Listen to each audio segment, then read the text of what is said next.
अच्छा जी, birds breeding business का part 92 है ये। अस्सलाम वालेकुम, मैं हूं एहसन ज़फ़र, कराची पाकिस्तान से। अच्छा, कल जो मैंने लालू खेत मार्केट की जो वीडियो डाली थी, ये उसी का दूसरा हिस्सा है ये, जो कि आज अपलोड कर रहा हूं। और ये जो आप लव बर्ड देख रहे हैं, मैंने लालू खेत मार्केट ही से परचेज़ किए हैं और ये हमारे नोमान भाई के लिए परचेज़ किए हैं। काफ़ी टाइम से कह रहे थे, तो 3 महीने हो गए मुझे। अब ये पसंद आए मार्केट में तो मैंने लिए हैं। अब आप अंदाज़ा लगाएं कि ये क्या चीज़ होगी। लग रहा है ना खूबसूरत, टना टन। ये फ़र्क होता है कि अगर आप ख़ुद से कोई नया बंदा जाके ले तो धोखा खा सकता है, लेकिन अगर वो किसी जानने वाले से कहता है या किसी ऐसे बंदे से कहता है जिसको चीज़ों का पता है, जो कि ऑनेस्ट है, तो वो फिर अच्छी चीज़ लेकर आता है आपके लिए, भले लेट हो जाए। आप देखें, नुमान भाई को काफ़ी टाइम हो गया मुझे कहे हुए, तो 3 महीने बाद मैंने उनको ये वो जो लव बर्ड है उनके लिए ख़रीदे हैं। अभी आप मार्केट देख लें कि मार्केट लगना शुरू हो गई है। और ये वाला हिस्सा है मार्केट का जहाँ पर मार्केट एक्चुअली अब लगना शुरू हो गई है। पहले मस्जिद वाली तरफ लगती थी, पीछे जो एक्वेरियम वाली गली है वहाँ लगा करती थी। अब ये यहाँ लगती है। कई लोगों को नहीं पता, फिर भी वहाँ जाके चिपक जाते हैं। और पिछली वीडियो जो मैंने बनाई थी, वो वहाँ मैं वीडियो बनाने के लिए गया था। मुझे पता था कि वहाँ लाजमन लोग खड़े होते हैं कुछ ना कुछ, तो उनसे भी मेरी गुजारिश है, भाई इधर आ जाओ, एक जगह आ जाया करो, खुदा का वास्ता है यार। एक ही जगह पे मार्केट जहाँ लग रही है वहीं लगने दो। ये आधे उधर आधे इधर, इस तरह गलत बात है ये। और यही एक्चुअल जगह है, सारी मार्केट यहीं लगती है। कई लोगों को पता ही नहीं है, अभी भी वहाँ जाके खड़े हो जाते हैं। तो खैर, मैं तो वहाँ वीडियो बनाने गया था। तो आप ये देखिए कि मार्केट ठसा ठस भरी हुई है। और समझ लीजिए कि 2 लाख परिंदा अगर यहाँ मौजूद है ना, तो उसमें से सिर्फ 2,500 परिंदा ख़रीदने लायक होगा। अब आप अंदाज़ा लगा लें कि कितनी मुश्किल से अच्छा परिंदा ढूंढना पड़ता है यहाँ पे, क्योंकि यहाँ हर बंदा जो है ना अपना अपना परिंदा लेके पहुँचा हुआ है। इसमें कुछ लोग ऐसे होते हैं जिनके सेटअप की जो ख़राब चीज़ होती है ना, वो निकाल के यहाँ बेचने के लिए ले आते हैं। तो ये फ्रॉड भी यहाँ चलते हैं। तो ये चीज़ें आपको ख्याल करना पड़ता है। अच्छा, ये वॉयलेट का पेयर है, ब्लू वॉयलेट का। तो मुझे पसंद भी आ रहा था ये, और मैंने लेने भी हैं। बट मसला ये हुआ कि ये दोनों मेल थे, ठीक है। तो जेंडर का इशू आ रहा था, इसलिए मैंने रिजेक्ट कर दिया, नहीं लिया ये। अब नया बंदा जो होता है उसको नहीं पता चलता ना। अगर आप में से कोई होता, किसी को नहीं पता चीज़ों का, या इतनी नॉलेज नहीं है, या पहली बार फ़िशर ख़रीद रहा है, तो ज़ाहिर है उसको प्रॉब्लम होगी। तो इसीलिए मैं कहता हूँ भाई, यहाँ नए बंदे का इस मार्केट में काम ही नहीं है। नया बंदा, आपको बताऊँ, इतना अलग लगता है ना मार्केट में, पता चल जाता है, उसकी बातों से पता चल जाता है, हम लोगों को पता चल जाता है कि ये नया बंदा है। इसको जो है ना कोई गलत चीज़ दे देगा और इसको पता भी नहीं चलेगा, घर जाके इसको पता चलेगा। अब मार्केट में मसला ये है कि ये मार्केट बेसिकली लगती है, यहाँ कोई दुकान तो है ही नहीं, लोग अपने अपने घरों से ले आते हैं बेचने के लिए। देखें कितना ज़बरदस्त माहौल है। जिसको जो चीज़ बेचनी होती है वो यहाँ ले आता है, जिसको जो चीज़ ख़रीदनी होती है वो भी लोग यहाँ आ जाते हैं। लेकिन ऐसे में अगर आप किसी बंदे से कोई गलत चीज़ ख़रीद लें, या दोनों मेल ख़रीद लें, या बीमार चीज़ ले लें, आपको पता ही ना चले, आप वापस घर ले आते हैं और आपको कोई बताता है यार ये ठीक नहीं है, तो जिस बंदे से आपने ली है वो ट्रेसेबल थोड़ी होगा। वो तो बेच के घर चला जाएगा, वो यहाँ थोड़ी मिलेगा आपको, पूरी रात थोड़ी बैठा रहेगा आपके इंतज़ार में। वो लोग यहाँ आते हैं, चीज़ अपनी बेचते हैं, उसके बाद ज़ाहिर है घर चले जाते हैं वो लोग। तो आप कहाँ ढूंढेंगे किसी को भी। तो ये चीज़ें, इन चीज़ों का ख्याल करना पड़ता है। अब ये देखें, ये भाई ने फ़िशर लिया है, ओपलिन यूविंग फ़िशर। ये 30,000 रुपये का इन्होंने लिया है मेरे सामने। और ये लव बर्ड अलग से है इनके पास, ठीक है। ये लव बर्ड भी किसी और से इन्होंने परचेज़ किया। बट वो जो फ़िशर है ना इनके पास, यूविंग ओपलिन फ़िशर, ये 30,000 रुपये का एक पीस लिया है इन्होंने। और जिनसे लिया है मैं भी उनके पास भी लेके चलूँगा, आपको दिखाऊंगा कि उनके पास माशाल्लाह अच्छा माल है, अच्छी चीज़ है उनके पास भी। तो देख रहे हैं आप कितना ज़बरदस्त यार ये कारोबार है। मैं तो हैरान होता हूँ, यानी कि आज के दौर में ये इंडस्ट्री बन चुकी है पूरी। आप इसको इंडस्ट्री समझें, यानी किस तरह धड़ाधड़ परिंदे बिक रहे हैं। आपको मैं बताऊँ कि लोग, हर बंदा ख़रीद क्यों रहा है भाई। इसमें से मुश्किल से ना कोई 1.5% लोग होंगे, 1.5 या 2% लोग होंगे जो ये कहेंगे एक्सक्यूज़ मी, एक्चुअली मैं तो बिज़नेस के लिए नहीं, जस्ट शौक़ के लिए ले रहा हूँ। तो इसमें 1-2% लोग होते हैं जो शौक़ के लिए ले रहे होते हैं, वरना आपको मैं बताऊँ 98 to 99% लोग कारोबार के लिए ले रहे होते हैं। यानी जो शौक़ के लिए ले रहा है वो भी कारोबार ही करेगा आगे जाके, ये भी मैं लिख के दे देता हूँ आपको। यानी बिज़नेस इतना बढ़ गया है। मैं आपको इसकी मिसाल ऐसे देता हूँ, आप सोचें कि मैंने ये परिंदों का कारोबार क्यों चुना, यानी ब्रीडिंग का बिज़नेस मैंने क्यों चुना। पहली बात भाई, इसमें मेहनत ही कोई नहीं है, ठीक है। आपने खाली तोते ख़रीदने और उनको डालना है पिंजरों में, बाकी सारा काम वो ख़ुद करेंगे। अंडे भी खुद देंगे, उस पर बैठेंगे भी खुद। आपको नहीं बैठना उनके साथ, समझ रहे हैं, अंडों पे नहीं बैठना आपको। तो ये फ़ायदा है इस बिज़नेस का कि बैठे बैठे आपको कोई मेहनत नहीं करनी पड़ती, इतना पैसा यहाँ से जनरेट हो जाता है। यार लाखों रुपए का बिज़नेस होता है, करोड़ों रुपए का बिज़नेस है इस मार्केट में। लोगों के इस ब्रीडिंग सेटअप पर बहुत ज़्यादा फ़ायदा होता है। भाई मेरे अपने दोस्त हैं जिन्होंने सेटअप लगाए हुए हैं, छतों की छतें भरी हुई हैं, और उनके फार्म भी हैं। पता नहीं कहाँ से कहाँ पहुँच गए वो लोग, मेरी एज के ही हैं, लेकिन क्या है कि जगह थी उनके पास भाई, सारा गेम ही जगह का है ना। आपके पास अगर छत है या ऐसा कोई खाली कमरा है जहाँ पे आप ब्रीड ले सकें, तो बस आपने खाली लेके छोड़ने हैं। परिंदे के पास है ही क्या करने के लिए। एक आपने परिंदे को अगर अच्छा केज दिया है, बड़ा केज साइज़ दिया है, उसको आप अच्छी फीड दे रहे हैं, उसको पानी दे रहे हैं, उसको माहौल आपने अच्छा दिया हुआ है। अब वो परिंदा पूरे दिन क्या करेगा पिंजरे के अंदर, मुझे बताएं क्या करेगा वो। जाहिर है वो ब्रीड करेगा ना यार, ब्रीड ही करेगा वो। कुछ ना कुछ करते हैं कि ब्रीड पर आ जाते हैं। आप मुर्गियाँ रखते हैं, वो क्या देती हैं, अंडे देती हैं ना, तो वो भी अंडे देती हैं, ये भी अंडे देते हैं। इसी तरह ही चलता है सब कुछ।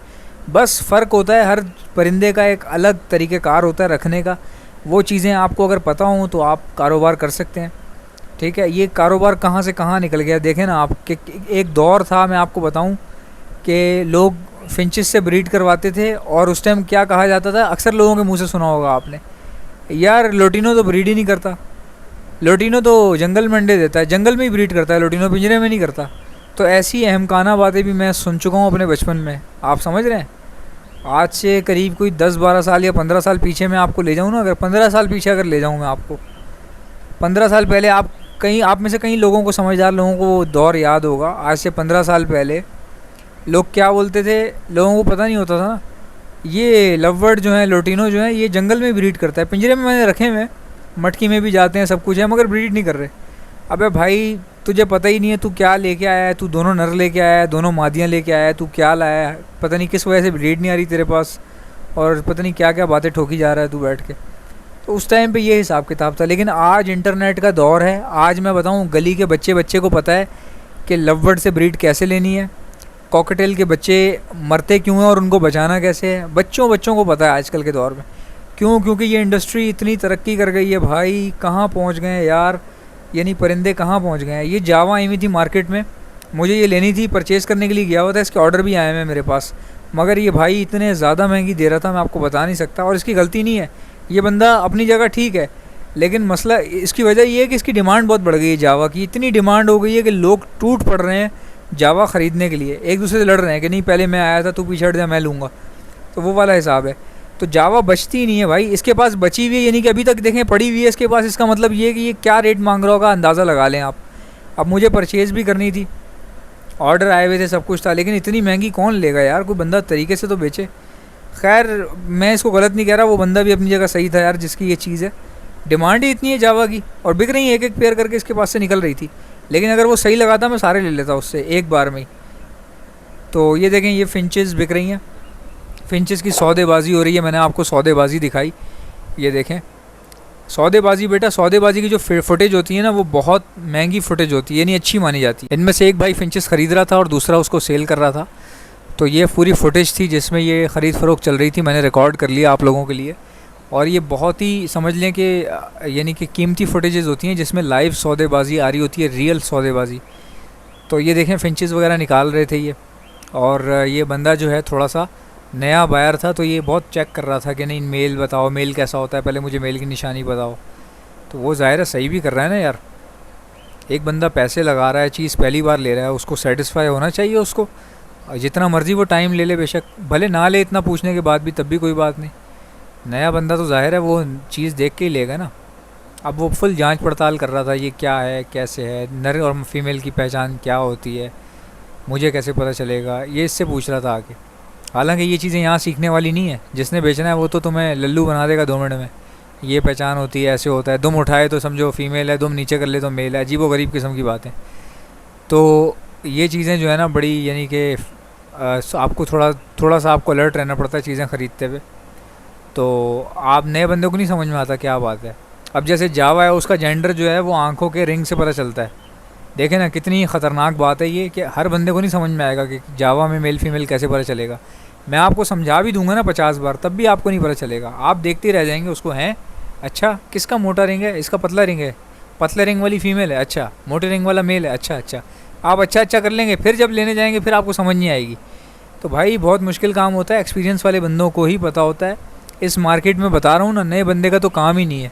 नया बंदा तो फ़ौरन पता चल जाता है, यहाँ पे अलग नज़र आता है, पूरी मार्केट एक तरफ और नया शौकीन एक तरफ, 2 मिनट पता चल जाता है। और उसको अगर अवेयरनेस नहीं है, नॉलेज नहीं है, तो भाई तुम्हारी तो रेड लग जाएगी अगर कोई ऐसा बंदा अगर आ जाए यहाँ पे। क्योंकि यहाँ तो यार कचरा भी है, सब है ना यहाँ पे। यहाँ तो समझो कि आपको कोयले की कान में से हीरे निकालने पड़ते हैं यहाँ पे। ये कोयले की कान है ये, इसमें से हीरे निकालने पड़ते हैं ढूंढ के, ख्वारी और कुत्तों की तरह यहाँ 6-6 घंटे यहाँ घूमना पड़ता है। और घूमना क्या पड़ता है, चलना पड़ता है, एक एक परिंदा चेक करना पड़ता है, हाथ से देखना पड़ता है। फिर कहीं जाके मुश्किल से 2 लाख परिंदों में से 2 चीज़ें पसंद आती हैं हम लोगों को। तो आप अंदाज़ा लगाएं कि प्रोफेशनल लोग कितनी मेहनत करते हैं ढूंढने में चीज़ों को, आगे पीछे ये वो। वरना लालू खेत मार्केट का क्या है, आप लोग भी आ जाएँ यहाँ पे, भले आप लोग आएँ चेक करें, लेकिन यहाँ ख़रीदने से मैं तो मना ही करूँगा आप लोगों को, क्योंकि कई लोगों को पता ही नहीं होता चीज़ों का। अब जिसको पता ही नहीं है वो यहाँ आके धक्के खा रहा है और उल्टी सीधी चीज़ ले गया, तो आपके किस काम की, बेकार है वो। देखिए माशाल्लाह से कितना ज़बरदस्त यहाँ पे चल रहा है बिज़नेस, कारोबार चल रहा है। परिंदों की डिमांड देखें आप, यानी परिंदों की डिमांड देखें, ऐसा लग रहा है यहाँ कोई पता नहीं मिठाई बट रही है। देखें ना कैसे लोग पहुँचे हुए हैं यार, कहाँ पीछे लाइनें लगी हुई हैं। ये देखें इन्होंने रजिस्टर रखा हुआ है, इसमें हिसाब किताब कर रहे हैं कि कौन सा बेचा है, कितने का बेचा है, कहाँ बेचा है। देखें कि लोग आ रहे हैं ख़रीद के जा रहे हैं, लोग आ रहे हैं ख़रीद के, और इनका माल भी माशाल्लाह अच्छा है, बहुत अच्छा ज़बरदस्त पीसेज हैं इनके पास, लव बर्ड भी अच्छे हैं। ये बुक हो गए थे, मुझे लेने थे, इन्होंने कहा बुक हो गए हैं ये। आप यकीन नहीं करेंगे, सुबह सुबह ये बुक हो गए सारे के सारे, मैं यही लेने आया था। खैर कोई मसला नहीं है, हम दोबारा आ जाएंगे। इनका माल भी बहुत अच्छा है, नीचे कॉकटेल पड़े हुए देखें, इस तरह से ये लोग उठाते हैं यहाँ से, फिर दुकानों पे ले जाते हैं सेल आउट करने के लिए। ये सब बुक हुआ हुआ है सारा का सारा, ये बस इन्होंने माल लोड करना है गाड़ी में और दुकानों पे पहुँचाना है, बस ये इनका काम है। तो इसलिए मैं बार बार आप लोगों को समझाता हूँ, ये देखें कैसे कितनी ठसाठस भरी हुई है गली। ये चीज़ें में जो मैं आपको बताता हूँ ना, हो सकता है कुछ लोगों को लग रहा हो यार हमें तो पता है, ये क्यों बता रहा है। भाई बहुत सारे नए लोग आ जाते हैं यार मेरे चैनल पे, मैं आपको बताऊँ ऐसे ऐसे सवाल करते हैं कि मेरी तो दिमाग ख़राब हो जाता है सुन के, कई बार तो बेहोश हो जाता हूँ मैं सुन के। एक बंदा कह रहा है मेरे कॉकटेल ना चने नहीं खा रहे, तो मैंने कहा चने क्यों नहीं खा रहे आपके कॉकटेल? कह रहा है यार वो सख्त इतने होते हैं कैसे खाएंगे, मुझे समझ नहीं आ रहा। तो मैंने कहा सख्त होते हैं मतलब? कह रहा है मैं चने लाया, मैंने डाल दिए। अबे भाई उसको भिगो के डालना है, रात को उसको भिगोना है, पूरी रात उसको रखना है, सुबह वो फूल जाते हैं, नरम हो जाते हैं, फिर डालने होते हैं। अभी मुझे बताओ ना आप, उसने देखें कड़क चने उसने डाल दिए उठा के पिंजरे में। अब कॉकटेल खाएगा थोड़ी, वो कैसे खाएगा कॉकटेल? इस तरह तो इस तरह के लोग भी मेरे पास चैनल पे आ जाते हैं। अच्छा ये वो है ओपलिन फिशर, यहाँ से उन भाई ने लिए थे जिनकी मैंने भी वीडियो के शुरू में आपको दिखाई थी ना कि 30,000 रुपये का लिया है इन्होंने, तो यहाँ से लिया था। ये भी 30,000 रुपये के पड़े हुए ईयरविंग ओपलिन फिशर। देखें माशाल्लाह से कितनी ज़बरदस्त कीमत है इनकी, और इनके अच्छे रेट भी अच्छे हैं, और यानी कि जिसको आप कह लें कि रनिंग आइटम है, ये बिक भी जाते हैं अच्छे से, बहुत आसानी से। और एक समझ लें कि इसके जो रेट है ना वो भी बहुत ज़्यादा स्टेबल रेट हैं, यानी रखने वाली चीज़ें। आजकल इसी का दौर चल रहा है भाई।